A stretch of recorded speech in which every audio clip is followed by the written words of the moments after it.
حاضرین اور ناظرین کرام، السلام علیکم ورحمۃ اللہ وبرکاتہ۔ درس قرآن کے سلسلے میں حاضر ہیں۔ سورہ بقرہ کی آیت نمبر 8 سے آج کا سبق شروع ہوگا۔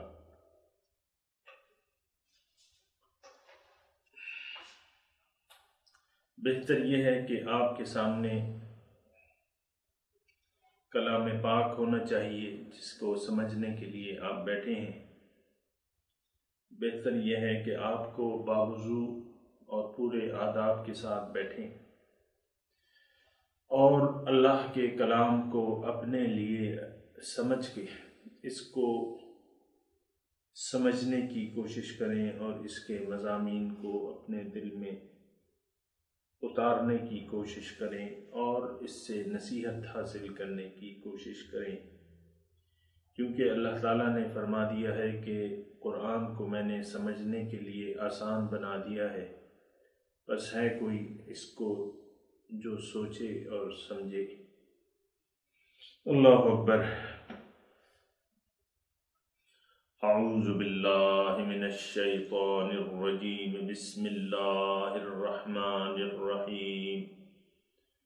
وَمِنَ النَّاسِ مَن يَقُولُ آمَنَّا بِاللَّهِ وَبِالْيَوْمِ الْآخِرِ وَمَا هُم بِمُؤْمِنِينَ يُخَادِعُونَ اللَّهَ وَالَّذِينَ آمَنُوا وَمَا يَخْدَعُونَ إِلَّا أَنفُسَهُمْ وَمَا يَشْعُرُونَ فِي قُلُوبِهِم مَّرَضٌ فَزَادَهُمُ اللَّهُ مَرَضًا وَلَهُمْ عَذَابٌ أَلِيمٌ بِمَا كَانُوا يَكْذِبُونَ وَإِذَا قِيلَ لَهُمْ لَا تُفْسِدُوا فِي الْأَرْضِ قَالُوا إِنَّمَا نَحْنُ مُصْلِحُونَ أَلَا إِنَّهُمْ هُمُ الْمُفْسِدُونَ وَلَكِنْ لَا يَشْعُرُونَ۔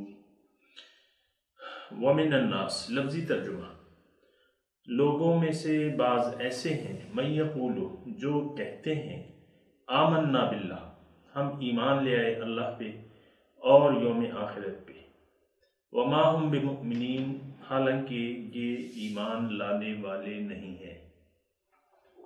اللہ یخادعون اللہ والذین آمنوا دھوکہ دینے کی کوشش کر رہے ہیں اللہ کو اور ایمان والوں کو، وما يخدعون الا انفسهم اور یہ دھوکہ نہیں دے رہے لیکن اپنے آپ کو، وما يشعرون اور ان کو اس بات کا شعور تک نہیں۔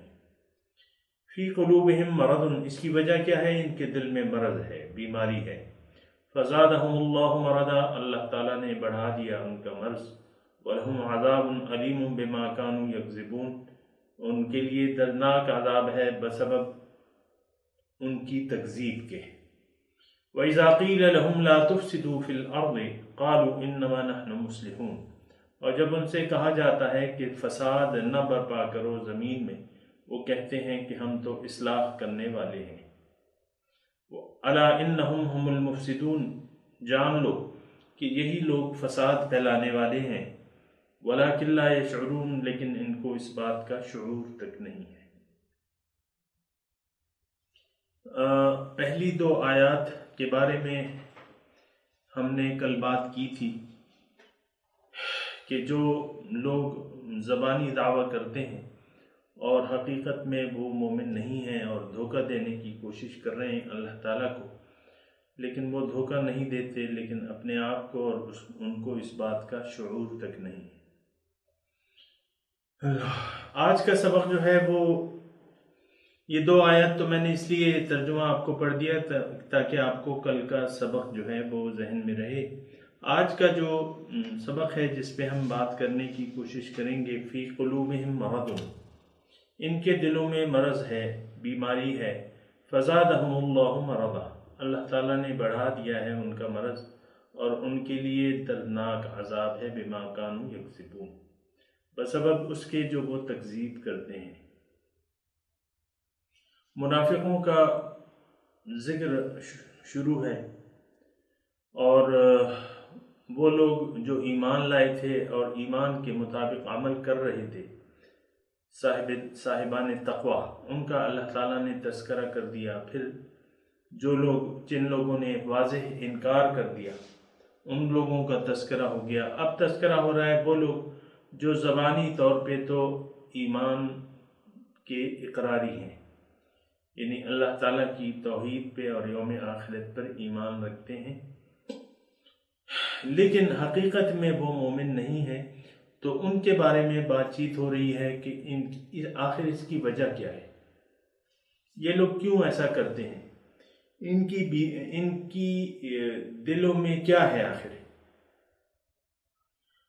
کہ جو ایسا کرنے پہ وہ مجبور ہوتے ہیں۔ آج ان کی بیان کی جا رہی ہے ان کے نفاق کی وجہ کہ فی قلوبہم مرض، ان کے دلوں میں جو ہے وہ مرض ہے، بیماری ہے، یعنی بیماری کے بارے میں ایک تو یہ ہے کہ یہ بیماری ہے کیا۔ بیماری جو ہے جناب یہ شک کی بیماری ہے۔ دیکھیں دو چیزیں ہیں، یہ دعویٰ ایمان کرتے ہیں لیکن حقیقی مومن نہیں ہے، اللہ تعالیٰ فرما رہے ہیں۔ تو اب ان کے دلوں میں ایک بیماری ہے جس کی وجہ سے یہ ایسا کر رہے ہیں۔ تو بیماری یعنی دل کی بیماری کیا ہوتی ہے، یا یہاں اس مرض سے کیا مراد ہے، کون سی بیماری ہے؟ یعنی ایک تو ظاہر ہے کہ دل کی جو بیماریاں ہوتی ہیں ظاہری دل کی، وہ تو بیماری یہاں مقصود نہیں ہے۔ حقیقی بیماری جو ہے دل کی وہ مقصود ہے، اور وہ ہے شک کی بیماری، یعنی ان کے دل میں ایک شک ہے، ایک تذبذب ہے۔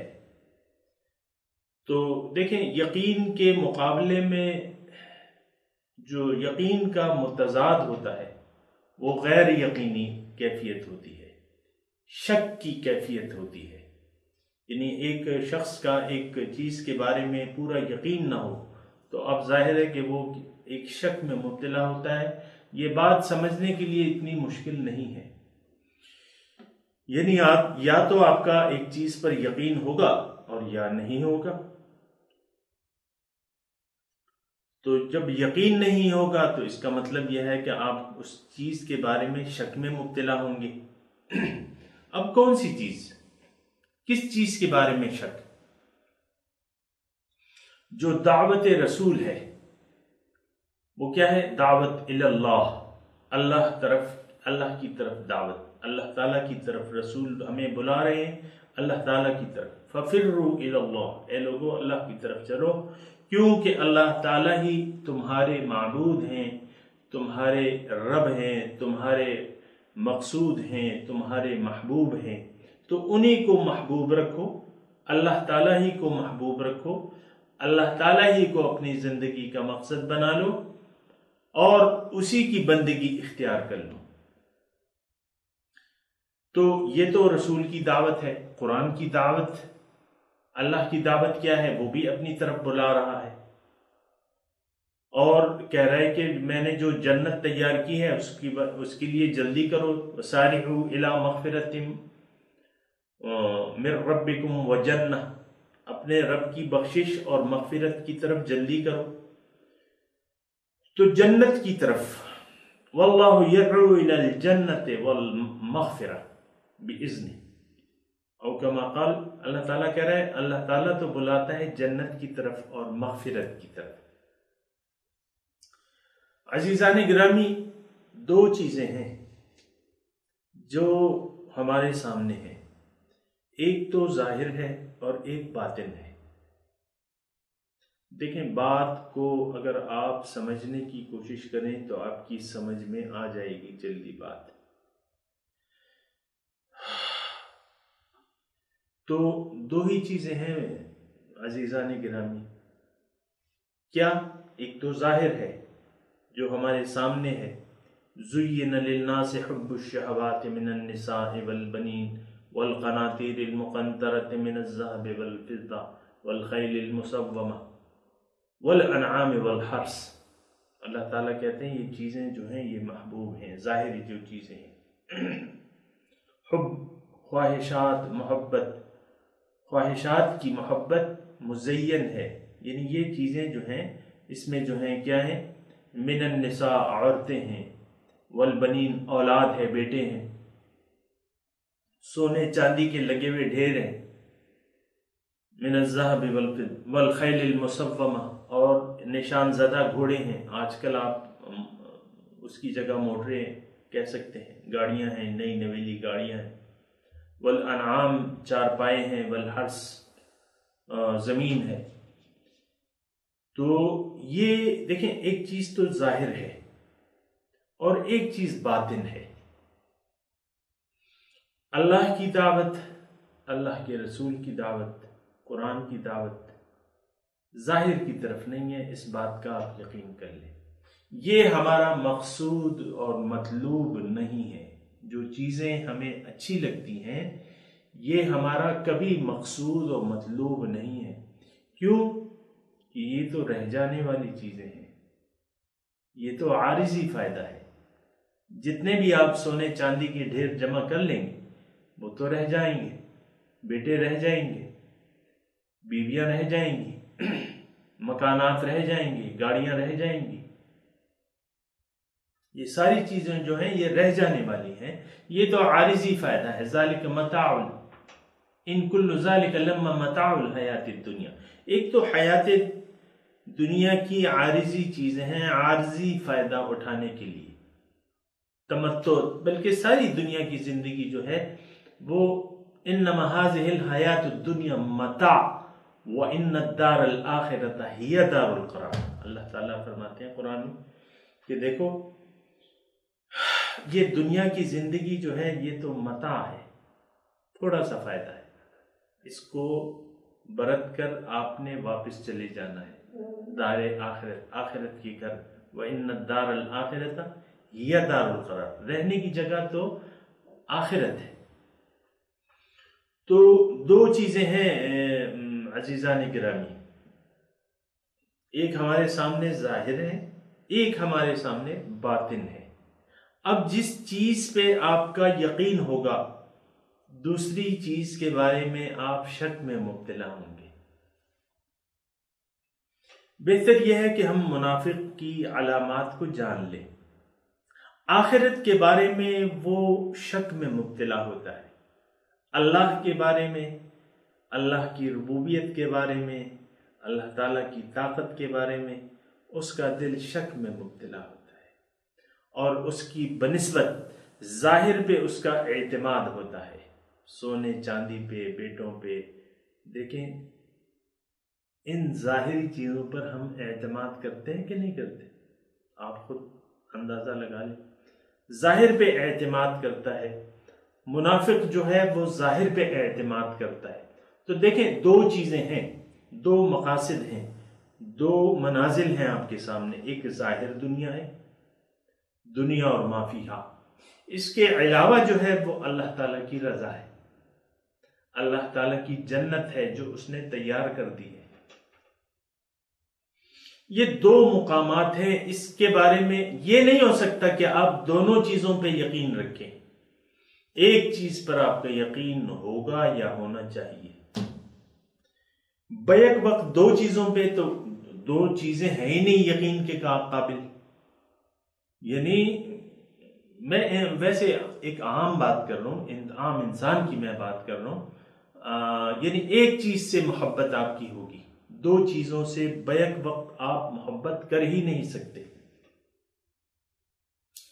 کیونکہ ما جعل اللہ لرجل فی قلبین من قلبین، ما جعل اللہ من قلبین فی جوف لرجل من قلبین فی جوف۔ اللہ تعالیٰ فرما رہے ہیں کہ کسی آدمی کے سینہ دل میں جوف سینہ میں دو دل نہیں ہو سکتے، میں نے نہیں بنائے کسی کے جوف سینے میں دو دل، ایک دل ہوگا، محبت ایک سے ہوگی آپ کی، محبوب ایک ہوگا، یا ظاہر یا باطن، یقین ایک پہ ہوگا، یا تو ظاہر پہ یا باطن پہ۔ تو جس چیز پر یقین ہوگا آپ کا، دوسری چیز کے بارے میں آپ شک میں مبتلا ہوں گے، ظاہر دیکھیں، بہت سادے سے میں الفاظ بتا رہا ہوں آپ کو، اور سمجھنے کے لیے یہ بالکل مشکل نہیں ہے۔ ایک چیز جو ہے، جو چیز آپ کی نظر میں محبوب ہوگی، جو چیز آپ پسند کرتے ہوں گے، وہی آپ کو پیاری ہوگی اور اسی پر آپ کا یقین ہوگا۔ اور دوسری جو منزل ہے، دوسرا جو مقصد ہے، وہ کیا ہے؟ اللہ۔ اس کے بارے میں پھر آپ شک میں مبتلا ہو جائیں گے، آپ شک میں مبتلا ہو جائیں گے، اور جو چیزیں اس سے تعلق رکھتی ہیں اس کے بارے میں بھی آپ شک میں مبتلا ہو جائیں گے۔ اللہ، تو بات یہ ہے کہ جس چیز کے بارے میں انسان شک میں مبتلا ہو جائے اس کو قبول نہیں کرتا، اس کے تقاضوں پر عمل نہیں کرتا، اس کے تقاضوں پر عمل کرنا چھوڑ دیتا ہے۔ جب ظاہر پر ہمارا اعتماد بن گیا اور ظاہری چیزیں ہمیں اچھی لگنے لگیں اور یہ ہمیں پسند آ گئیں، اب ظاہر ہے کہ جو چیز ہمیں پسند آئے گی وہی ہم لیں گے، اسی کو ہم قبول کریں گے۔ تو جس چیز کو قبول کریں گے تو ظاہر ہے کہ پھر دوسری چیز جو ہے وہ تو چھوٹ گئی، وہ تو رہ گئی، کیونکہ آپ نے ایک چیز کو پسند کر لیا۔ یہ نہیں ہو سکتا کہ آپ دنیا بھی چاہیں اور آخرت کو بھی چاہیں۔ ایک چیز، انسان کے پاس ایک دل ہے، ایک سے محبت ہوگی، اللہ سے محبت ہے، دنیا سے پھر بے رغبتی ہوگی، دنیا سے پھر بے رغبتی ہوگی۔ یہ عزیزان گرامی، یہ ساری باتیں جو میں کر رہا ہوں اس کے پیچھے میرے پاس ٹھوس دلائل ہیں، قرآن سے ہیں، حدیث سے ہیں۔ یہ نہ سمجھیے کہ یہ میری باتیں ہیں۔ اللہ اکبر۔ تو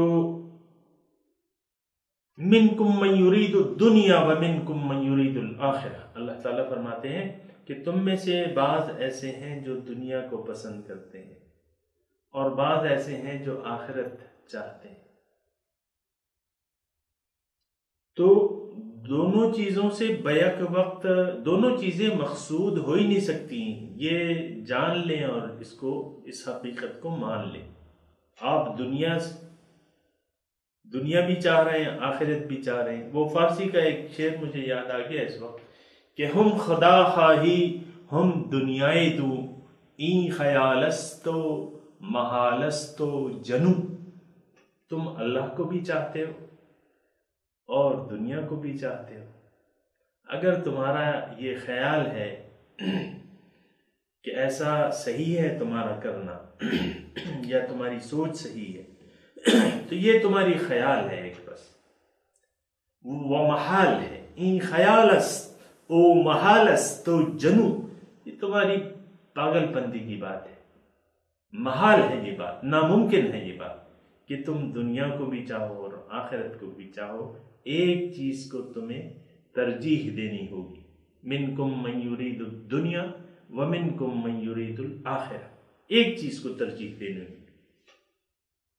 منافق جو ہے، چونکہ اس کی محبت ظاہر سے ہوتی ہے، میں آپ کو تھوڑی سی ابتداً یہ باتیں میں بتا رہا ہوں کیونکہ آگے پھر اس کے یعنی اس کی تصدیق ہوتی رہے گی۔ منافق شخص جو ہے اس نے دنیا کا مفاد قبول کر لیا ہے اور آخرت کا مفاد کو چھوڑ دیا ہے۔ آگے آ رہا ہے یہ مضمون، اولئک الذین اشتروا الضلالۃ بالہدی، یہ وہ لوگ ہیں جنہوں نے خرید لی ہے گمراہی کو ہدایت پر۔ گمراہی کیا ہے؟ اللہ تعالیٰ کو بھول جانا۔ اللہ اکبر، اللہ کو بھلا دینا۔ اس کا نتیجہ کیا؟ اللہ کو بھلا دینے کا کیا مطلب ہے؟ کہ اللہ آپ کے مقصود نہ ہو، دنیا آپ کو مقصود ہو۔ تو ظاہر ہے کہ دنیا کو جب آپ مقصود بنا رہے ہیں تو اللہ تعالیٰ کو بھلانا پڑے گا۔ اور وہ بھول جائے گا. یعنی وہ آپ کے مقاصد کی فہرست میں نہیں ہے. اللہ تعالیٰ تو آپ کے مقصود ہی نہیں ہے، اللہ کو تو آپ کا محبوب ہی نہیں ہے. تو پھر جو ہے پھر تو آپ نے گمراہی کو پسند کر لیا. سیدھا راستہ کیا ہے کہ اللہ آپ کا مقصود واحد ہے، الہ واحد ہے. یہ سیدھا راستہ ہے. اور گمراہی کیا ہے کہ آپ اللہ کے سوا اور مقاصد کے پیچھے چلے گئے، کسی اور طرف نظر اٹھا لی آپ نے، کسی اور کو چاہنے لگے. یہ کیا ہے؟ گمراہی ہے. آپ سے راستہ غلط ہو جائے گا. تو بات یہ ہے اولئک الذین اشتروا الضلالۃ بالہدی. یہ منافق جو ہے، جو ظاہر دنیا کو پسند کرتا ہے، تو یہ کیا ہے؟ یہ تو پھر آخرت کو چھوڑ دیتا ہے. یہ اشتروا الضلالہ، گمراہی کو خرید لیتا ہے ہدایت کے بدلے. تو پھر کیا ہے؟ یہ اس کے دل میں جو ہے بس ایک بیماری ہو جاتی ہے. بیماری کیا؟ فی قلوبہم مرض کی ہم بات کر رہے ہیں. ان کے دلوں میں بیماری ہے، شک کی بیماری ہے. حق پر ان کا یقین نہیں ہے. اللہ اکبر. حق پر اس کا یقین نہیں ہے. اس کے دل میں شک کی بیماری آ گئی. ظاہر پہ یقین اور جو حقیقت ہے اس کے بارے میں اس کو یقین حاصل نہیں ہے. تو اس کے دل میں مرض ہے، بیماری ہے، شک کا مرض ہے. اب دیکھیں، دل تو ایک ایسی زمین ہے کہ جہاں جو بھی بیج ڈالیں گے تو یہ زرخیز زمین ہے، اور تو پھر اس کو وہاں تقویت ملے گی. اگر آپ یہاں شک کا بیج ڈال دیں تو یہ شک آپ کا بڑھتا رہے گا، بڑھتا رہے گا، بڑھتا رہے گا، یہاں تک کہ ایسا ہو جائے گا کہ کلا بران علی قلوبہم ما کانوا یکسبون. یہ جو آپ نے بیج ڈال دیا، اللہ دنیا کی محبت اور اللہ تعالیٰ کے بارے میں شک کا بیج ڈال دیا.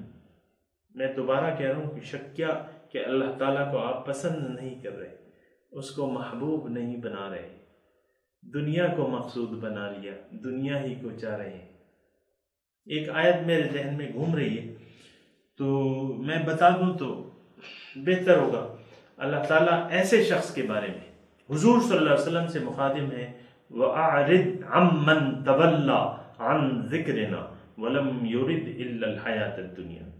آپ اس شخص سے منہ موڑ لیجئے اے میرے حبیب. یہ شخص اب توجہ کے قابل ہی نہیں ہے. فَأَعْرِضْ، آپ منہ موڑ لیجئے اس شخص سے، مَنْ تَوَلَّى عَنْ ذِكْرِنَا، جو پھر گیا میری یاد سے، جو مجھے بھول گیا. اب جب مجھے بھول گیا تو اب یہ کیا چاہتا ہے؟ وَلَمْ يُرِدْ إِلَّا الْحَيَاةَ الدُّنْيَا. اب یہ دنیا ہی کو چاہتا ہے، دنیا ہی اس کا محبوب ہے، دنیا اس کی نظر میں اہمیت رکھتی ہے. دنیا اور ما فیہا. یہاں رک کے عزیزان گرامی میں آپ کی توجہ دلاتا ہوں آج کے معاشرے کی طرف، جو اللہ تعالیٰ کو بھول چکا ہے. آج کا معاشرہ اللہ تعالیٰ کو بھول چکا ہے. بھلانے سے دوبارہ میں کہہ رہا ہوں، کیا مطلب؟ اللہ تعالیٰ اس کے مقاصد میں شامل نہیں ہے. آخرت کی کامیابی آج کے معاشرے کا مقصود نہیں ہے. حضور صلی اللہ علیہ وسلم کی سنت یا اس کا اتباع اس کا مقصود نہیں ہے. قرآن کی ہدایت پر عمل کرنا اس کا مقصود نہیں ہے. کیونکہ اس نے اللہ کو بھلا دیا، کیونکہ اللہ تعالیٰ سے یہ محبوب اس کا اللہ نہیں بلکہ دنیا ہے. وَلَمْ يُرِدْ إِلَّا الْحَيَاةَ الدُّنْيَا. یہ تو دنیا ہی کو چاہتا ہے. اللہ تعالیٰ کو اگر آپ بھول جائیں، اس کا لازمی نتیجہ یہ ہے. دیکھیں، یہ ایک بہت آسان طریقہ ہے اپنے احتساب کا. آپ دیکھیں، اپنا احتساب کریں کہ آپ کو کیا کیا چیزیں اچھی لگتی ہیں. آپ خانہ دل میں اپنے دیکھیں. اللہ تعالیٰ اپنے دل کا محاسبہ کریں. یہ سونے چاندی کے ڈھیر، یہ شوہر، یہ بچے، یہ بیوی، یہ پیسوں کی ریل پیل، یہ گاڑیاں، یہ بنگلہ جات، اور یہ تمام جو دنیاوی اسباب ہیں، ان کو آپ چاہتے ہیں؟ یعنی دل میں ان کے لیے جگہ ہے؟ اگر ان چیزوں کے لیے آپ کے دل میں جگہ پائی گئی تو آپ یقین جانیے کہ اللہ کے لیے کوئی جگہ نہیں ہوگی. اللہ تعالیٰ یہ جگہ ناپاک ہے، آپ نے دل کو ناپاک کر لیا. گناہ، یہ دنیا کی محبتیں، یہ آلودگیاں ہیں. اللہ تعالیٰ تو پاک ہے، اللہ تعالیٰ تو پاک ہے، اور پاک جگہ آتا ہے وہ. آپ دیکھیں، ہم جب اپنے دل میں جھانک کے دیکھتے ہیں، اللہ کے سوا ساری آلودگی پائی جاتی ہے. یہ ہو جائے، یہ ہو جائے، یہ ہو جائے، یہ امیدیں، یہ پلاننگ، یہ مستقبل کی باتیں، یہ ہمارے ذہن میں گھومتی رہتی ہیں. مستقبل، ہم یہی 2-4 برس کے بعد کو ہم اپنا مستقبل قرار دیتے ہیں. مستقبل کے بارے میں بھی ہم غلط فہمی کا شکار ہیں. تو بیماری فی قلوبہم مرض، میں آپ کو تذکرہ کر رہا تھا کہ یہ دل ایک ایسی کھیتی ہے کہ یہاں جو بیج ڈالیں گے آپ تو وہ بڑھتا جائے گا، وہ بڑھتا جائے گا. تو پھر یہ ہوتا ہے کہ ایک وقت ایسا آتا ہے کہ دل پہ زنگ چڑھ جاتا ہے، دلوں پہ زنگ چڑھ جاتا ہے. زنگ چڑھ جاتا ہے تو پھر وہ دل مطلب سوچتا ہے اور سمجھتا ہے، تو پھر اس کی وہ صلاحیت جو ہے وہ ختم ہو جاتی ہے سوچنے کی اور سمجھنے کی. جب وہ صلاحیت سوچنے اور سمجھنے کی ختم ہو جاتی ہے، پھر آپ خود ہی اپنا یعنی وہ حال یعنی دیکھ سکتے ہیں کہ کیا حال ہے ہمارا. پھر اس وقت یہ ہوتا ہے کہ ہمیں گناہ جو ہیں وہ اچھے لگتے ہیں، گناہ اچھے لگنے لگتے ہیں. اللہ تعالیٰ کی نافرمانی، حضور صلی اللہ علیہ وسلم کی سنتوں کے خلاف عمل، یہ ہمیں اچھا لگنے لگتا ہے. برائی جو ہے ہمیں اچھی لگنے لگتی ہے، اور نیکی جو ہے وہ ہم پہ بوجھ ہوتی ہے، وہ ہم پہ بھاری ہوتی ہے. نیکیاں، ساری جو نیکیاں ہیں وہ ہم پہ بھاری ہوتی ہیں. نماز بھاری ہوتی ہے، مثال کے طور پہ وَإِنَّهَا لَكَبِيرَةٌ، یہ نماز بھاری ہے، إِلَّا عَلَى الْخَاشِعِينَ، مگر وہ لوگ جو اللہ تعالیٰ کا خوف رکھتے ہیں. نماز کو ایک بوجھ، دین کو تمام دین ایک بوجھ معلوم ہوتا ہے، ایسا بوجھ معلوم ہوتا ہے کہ جو ہم اپنے سر سے اتار بھی نہیں سکتے. یعنی ہم اپنے آپ کو غیر مسلم بھی نہیں کہلوانا چاہتے، اور مسلمانوں کی جو خصوصیات ہیں وہ بھی اپنانے کو تیار نہیں ہیں. ابھی جو مسلمانوں کی سورہ بقرہ کی ابتدا میں جو اصول فلاح ہے، جن کا میں نے تفصیل سے تذکرہ کیا ہے، یعنی وہ اصول نجات اور اصول فلاح وہ ہم اپنانے کو تیار ہی نہیں. تو یہ وہ بیماری پھر بڑھ جاتی ہے، اور ایسے مقام پر آ جاتی ہے کہ بھئی اللہ تعالیٰ پھر وہ شخص جو ہے وہ ناقابل اصلاح ہو جاتا ہے. یعنی کچھ حد تک تو اس میں اصلاح کی گنجائش ہوتی ہے، لیکن ایک وقت ایسا آتا ہے کہ جب وہ گناہوں پر راضی ہو جاتا ہے اور گناہوں میں ڈوبتا رہتا ہے، تو پھر ایک ایسا مقام آتا ہے کہ وہاں قرآن مجید کی اصطلاح میں اولئک فی ضلال بعید، یہ دور کی گمراہی میں پڑ جاتے ہیں. تو یہ تمام باتیں جو میں کر رہا ہوں، یہ اس کے پیچھے قرآنی آیات اور قرآنی دلائل یعنی موجود ہیں، لیکن سب کا میں اس وقت تذکرہ نہیں کرتا۔ فی قلوبہم مرض، اس وقت میرا وہ ہے کہ ان کے دل میں مرض ہے، تو یہ شک کا بیج اگر ہم ڈال دیں، یقین چلا جائے، ہمارے دل سے یقین چلا جائے، تو پھر جو ہے پھر کیا ہوتا ہے؟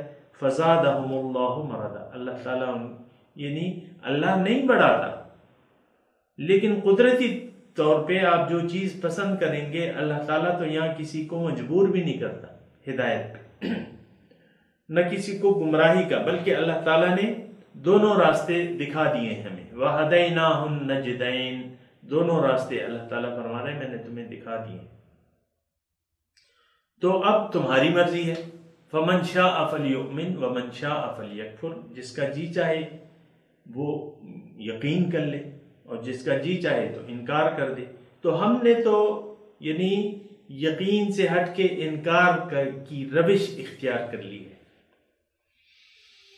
اللہ اکبر، انکار کی روش اختیار کر لی ہے، تو کیا ہوتا ہے کہ انکار کی روش جو اختیار کر لیتا ہے تو ان کا مرض جو ہے یہ بڑھتا جاتا ہے۔ فزادہم اللہ، یعنی قانون یہ ہے کہ آپ ایک دلدل، یعنی دیکھیں اللہ تعالیٰ ایسا نہیں کرتا کہ اللہ تعالیٰ کسی کا مرض خواہ بڑھا دے، بلکہ ایک دلدل میں آپ پاؤں رکھ دیں اور اس سے نکلنے کی کوشش نہ کریں تو اس دلدل میں آپ قدرتی طور پہ پھنستے رہیں گے۔ مثال کے طور پہ اگر تھوڑا سا آپ نے وہ کر دیا، دلدل میں پاؤں رکھ دیا، تو جلدی سے آپ کسی کا سہارا لے کے اس دلدل سے نکل جائیں۔ لیکن اگر آپ کو وہ دلدل پسند آ گئی اور اس دلدل میں آپ پھنستے رہے، ٹانگیں آپ کی غائب ہو گئیں دلدل میں، پھر اس پہ بھی آپ خوش رہے، پھر بھی آپ نے کوشش نہیں کی، پھر کمر تک آ جائیں گے، اس پہ بھی آپ خوش رہے، تو پھر جو ہے اور بھی آپ، پھر تو آپ سینے تک آ جائیں گے۔ حاضرین، اپنی کیفیت پر مطمئن ہونا اچھی بات نہیں ہے، گناہوں کی دلدل سے باہر آ جانا چاہیے، گمراہی کی دلدل سے جتنی جلدی ہو اپنے آپ کو باہر نکال لیں، اور اس شک سے نکل کر یقین کی دنیا میں آ جائیں۔ مشکل نہیں ہے، آسان ہے، تھوڑا سا سوچنا ہوگا، تھوڑا سا بیدار ہونا ہوگا۔ ہم تو سوئے میں ہیں، تو گناہوں کی دلدل میں، گناہوں کی دلدل کیا ہے؟ دنیا کی محبت جو ہے، یہ گناہ میں اس کو نہیں کہہ رہا کہ آپ نے کسی کا مال کھا لیا، یا جو ہے آپ نے کسی کا قتل کر دیا، یا گناہ کبیرہ جو آپ عام طور پہ نہیں، یہ اس کا میں ذکر نہیں کر رہا۔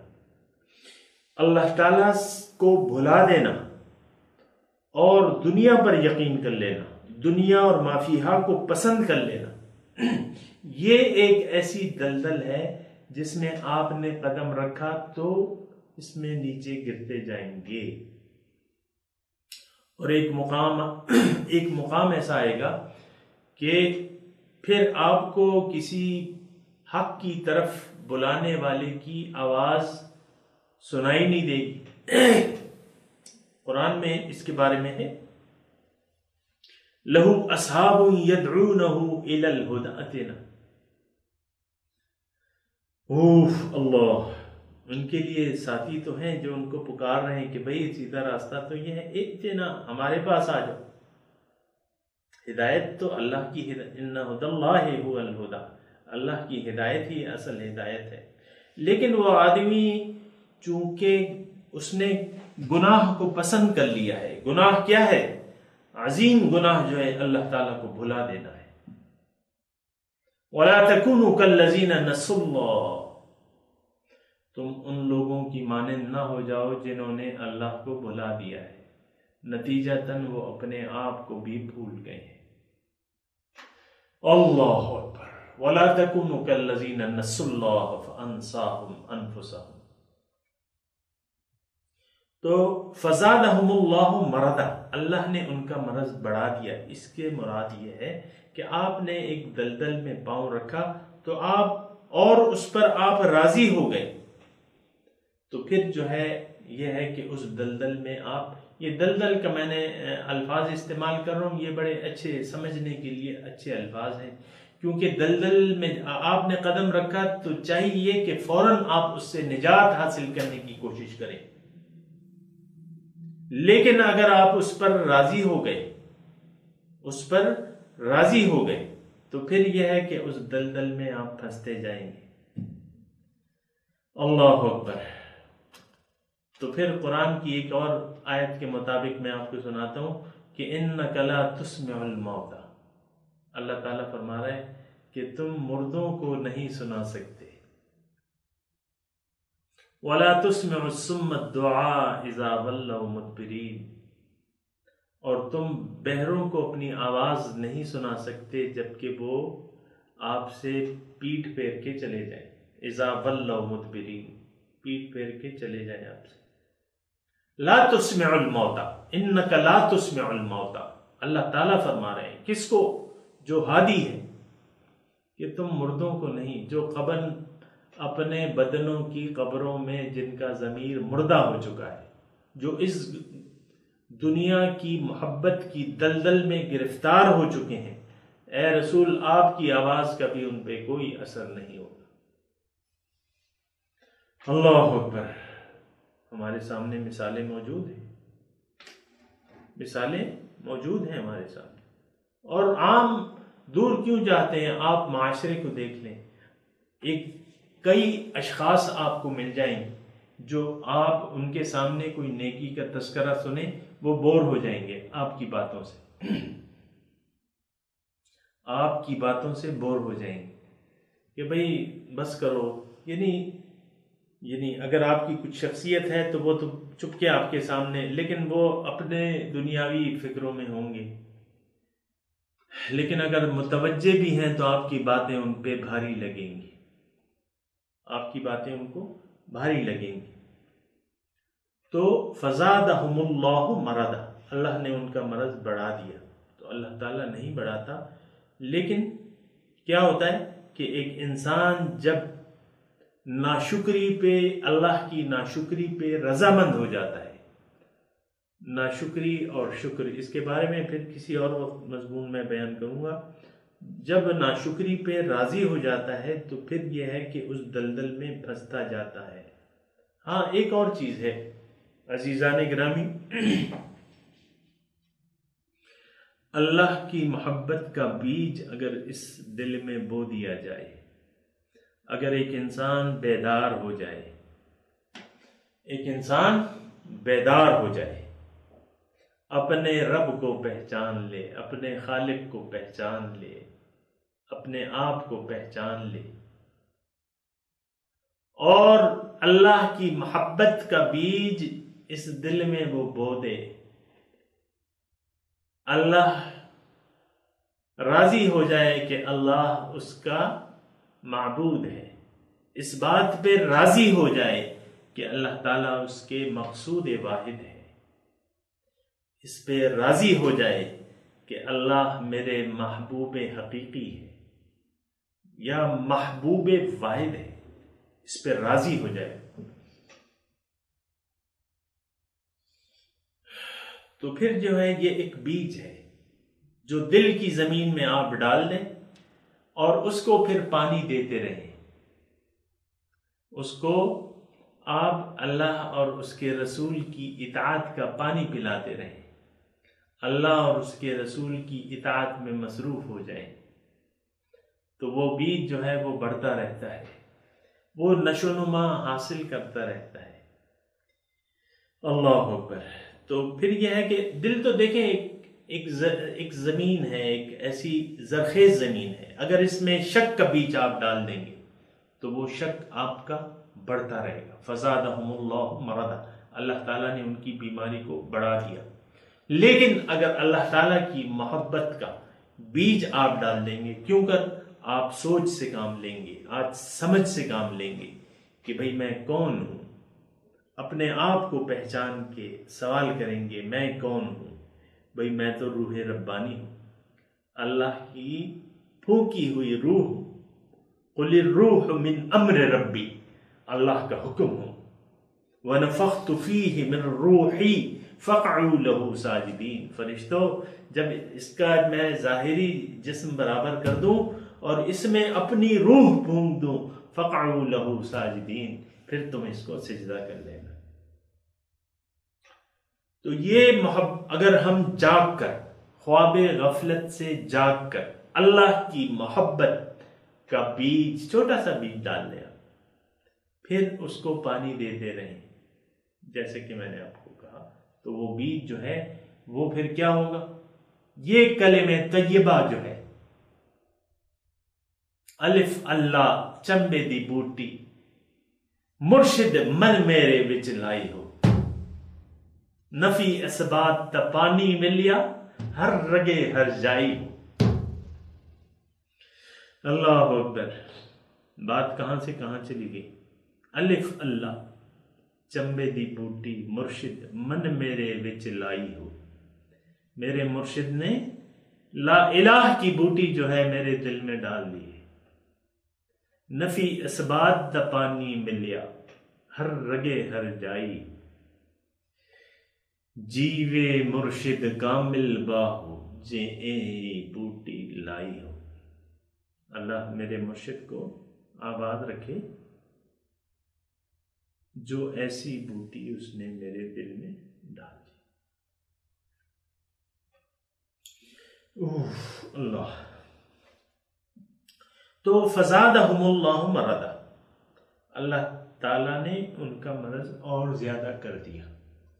تو میں آپ کو بتا رہا تھا کہ ایک اور بیج بھی تو ملتا ہے، ظاہر سے نظر ہٹا کے آپ اپنے خالق پہ، اپنے رب پہ نظر ڈالیں، سوچ و فکر کر کے، اور اس کی محبت کا بیج، کیونکہ اس سے زیادہ تو حسین کوئی ہے ہی نہیں، اس سے زیادہ بادشاہ تو، بڑا بادشاہ تو کوئی ہے ہی نہیں، اس سے زیادہ خزانوں کا حامل، بلکہ اس کے علاوہ تو کسی کے پاس کچھ ہے ہی نہیں۔ ما یملکون من قطمیر، اللہ جو اس کے علاوہ، اللہ کے علاوہ اور معبودوں کو فرشتے ہیں پوچھتے ہیں، وہ معبود تو ایک ذرہ برابر، قطمیر ذرہ برابر کے یعنی مالک نہیں، ما یملکون من قطمیر۔ تو عزیزان گرامی، فزادہم اللہ مرضا وَلَهُمْ عَذَابٌ عَلِيمٌ بِمَا كَانُوا يَكْذِبُونَ، ان کے لیے دردناک عذاب ہے، ان کے لیے دردناک عذاب ہے، عذاب علیم۔ دیکھیں یہ الفاظ جو ہیں یہ کافروں کے لیے بھی استعمال کرتا ہے اللہ تعالیٰ۔ آپ کو میں نے بتایا کہ کافر اور منافق میں بس تھوڑا سا فرق ہے، انجام دونوں کا جہنم ہے۔ ان اللہ جامع الکافرین والمنافقین فی جہنم جمیعا، اللہ تعالیٰ فرما رہے ہیں کہ اللہ جمع کرنے والا ہے منافقوں کو اور کافروں کو جہنم میں اکٹھا، جہنم میں اکٹھے جائیں گے۔ تو تھوڑا سا فرق ہے، وَلَهُمْ عَذَابٌ عَلِيمٌ بِمَا كَانُوا يَكْذِبُونَ، ان کے لیے ایک دردناک عذاب ہے۔ اور یہی میں آپ کو کہہ رہا تھا کہ یہ الفاظ جو ہیں اللہ تعالیٰ نے کافروں کے لیے بھی استعمال کی ہیں، عذاب علیم، کیوں؟ بما كانوا يكذبون، ان کے لیے دردناک سزا ہے، کیونکہ وہ جھٹلاتے تھے، تکذیب کرتے تھے، حق کی تکذیب کرتے تھے، مان کے نہ مانا، زبانی مان لیا، عملاً جھٹلایا، بما كانوا يكذبون، منافقوں کا طرز عمل۔ آج کیا کیفیت ہے؟ سوچنے کی بات ہے عزیزان گرامی کہ آج قرآن کو مان کر ہم اس سے منہ موڑے ہوئے ہیں اور سوئے ہوئے ہیں، اللہ کو الہ واحد تسلیم کرتے ہیں، لیکن عبادت اطاعت دوسرے معبودوں، نفس کی اطاعت ہو رہی ہے، معاشرے کی اطاعت ہو رہی ہے۔ اللہ بما کانوا یکذبون، یہ تکذیب کے بسبب ان کے لیے عذاب علیم دردناک سزا کیوں ہے؟ کیونکہ وہ تکذیب کرتے تھے۔ عذاب علیم بما کانوا یکذبون، بسبب اس تکذیب کے۔ تو دیکھیں الفاظ کس کے ہیں؟ اللہ کے الفاظ ہیں کہ ان کے لیے دردناک۔ اب ظاہر ہے یعنی یہ تو بات درست ہے کہ منافق کی تو بات سمجھ میں نہیں آتی، وہ تو اپنی موجوں میں جو ہے ظاہری وَفَرِحُوا بِالْحَيَاةِ الدُّنْيَا، یہ لوگ خوش ہو گئے دنیا کی زندگی پر۔ وَمَا الْحَيَاةُ الدُّنْيَا بِالْآخِرَةِ إِلَّا مَتَاعٌ أَوْ كَمَا قَالَ، حالانکہ آخرت کی زندگی، دنیا کی زندگی آخرت کے مقابلے میں تو بس ایک عارضی فائدہ ہے، الا متاع۔ تو یہ عذاب کیوں ہے؟ یعنی میں آپ کو یہی کہہ رہا ہوں کہ وَلَهُمْ عَذَابٌ عَلِيمٌ۔ اب بات یہ ہے کہ سمجھانے کی یہ باتیں جو ہیں یہ شان نزول کے مطابق جو ہے وہاں کے منافق سنتے تھے۔ پہلی ہجری اس سورت کا نزول ہے، اور آپ دیکھیں کہ منافقوں کا وجود رہا ہے، یعنی کہ یہ جب آیات نازل ہو رہی تھی اس وقت بھی جو ہے یعنی منافق موجود تھے، اور آپ دیکھیں ان پر کوئی اثر ہی نہیں ہو رہا تھا، یعنی ان آیات کا، اس ڈراوے کا کچھ اثر ہی نہیں ہو رہا تھا۔ تو وہی بات ہے عزیزانہ گرامی کہ وہ انک لا تسمع الموتى، آپ مردوں کو نہیں سنا سکتے۔ جو دنیا کی محبت میں گرفتار ہیں اور دنیا، تو ان پہ عذاب علیم آپ اللہ تعالیٰ فرما رہے ہیں اپنی کتاب میں، جس میں کوئی شک نہیں۔ ان کو کیا پرواہ، انہوں نے تو اولئک الذین اشتروا الضلالۃ بالہدیٰ، انہوں نے تو خرید لی ہے دنیا کی زندگی گمراہی کے بدلے جو ہے ہدایت کو بیچ دیا ہے، اور گمراہی کو ترجیح دیتے ہیں۔ تو پھر ان آیات کا تو ان پہ کوئی اثر نہیں ہوگا، عذاب علیم۔ لیکن میں ان یعنی اپنے بھائی بہنوں کے لیے یہ بتا رہا ہوں کہ اللہ تعالیٰ فرما رہا ہے کہ جس کے دل میں مرض موجود ہے، بیماری کا، شک کا، جس کی میں نے وضاحت کی ہے، تو ان کے لیے وَلَهُمْ، ان کا انجام کیا ہے؟ ان کا انجام جو ہے عذاب علیم، ان کے لیے دردناک عذاب ہے۔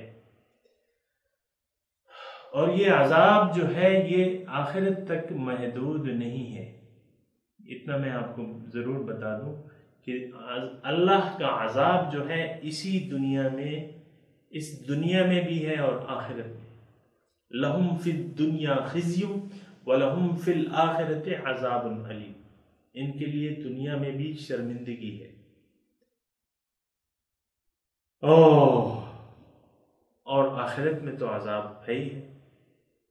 اتنا اس بارے میں اتنا کہنا چاہتا ہوں کہ اللہ تعالیٰ کا عذاب دونوں جہانوں پر محیط ہے۔ اللہ کے یاد سے جس نے منہ موڑ لیا، اللہ تعالیٰ فرما رہا ہے وَمَنْ أَعْرَضَ عَنْ ذِكْرِي فَإِنَّ لَهُ مَعِيشَةً ضَنْكَ، جس نے میری یاد سے منہ موڑا تو فَإِنَّ لَهُ مَعِيشَةً ضَنْكَ، اس کی زندگی میں اس پر تنگ کر دوں گا۔ وَنَحْشُرُهُ يَوْمَ الْقِيَامَةِ أَعْمَى، اور قیامت کے دن اس کو میں اندھا اٹھاؤں گا۔ مَنْ أَعْرَضَ عَنْ ذِكْرِي فَإِنَّ لَهُ مَعِيشَةً ضَنْكَ، یہ میری یہاں مراد ہے کہ عذاب علیم صرف دنیا میں نہیں ہے، صرف آخرت میں نہیں ہے، دنیا میں بھی ہے۔ جو تکذیب کی راہ پر چلا، جو تکذیب کی راہ پر چلا، دنیا میں بھی اس کے لیے عذاب ہے اور آخرت میں بھی ہے۔ کوئی یہ نہ سمجھے، کوئی اس دھوکے میں نہ رہے کہ دنیا کو ترجیح دے کے میں دنیا میں کوئی سکون کا سانس لے لوں گا، قطعاً نہیں۔